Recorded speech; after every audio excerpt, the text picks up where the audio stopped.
While much has been done in the sphere of central taxation, a great deal more needs to be done in regard to mobilizing the savings of the people, small and large, whether for the public sector or the private sector.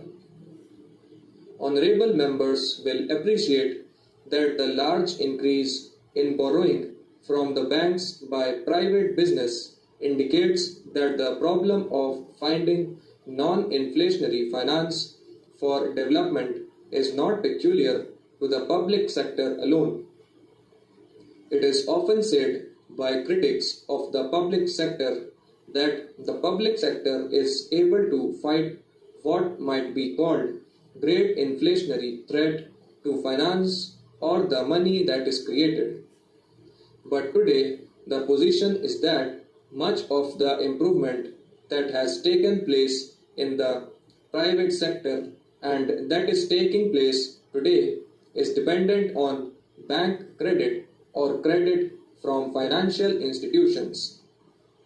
Therefore, the cry that government are the major contributories in regard to inflation by spending in the public sector would not be correct.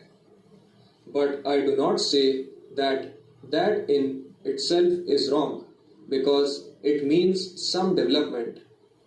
It also throws upon the government the responsibility for keeping a more watchful eye on monetary movements than they normally have to do.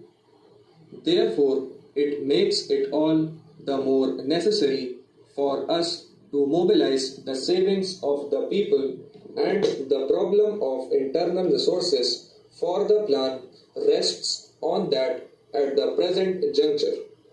My colleague speaking yesterday spoke about small savings, so that I will content myself with impressing once again on honorable members the organizational and other efforts that we must make to promote savings if internal resources are yet to be avoided from becoming a bottleneck in our plan implementation.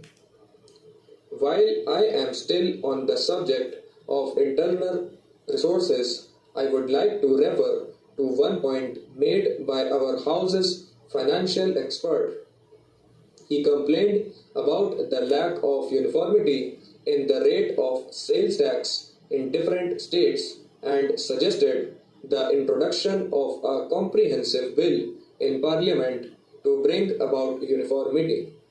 The first point to remember in this context is that taxation of sales or purchases inside a state is a state subject, while that sales or purchases in the course of interstate trade is a union subject.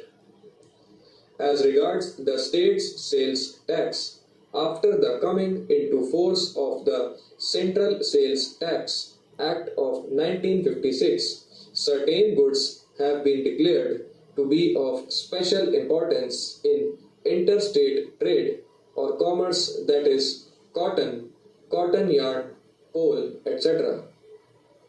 On these commodities, restrictions have been imposed on the powers of states to levy tax.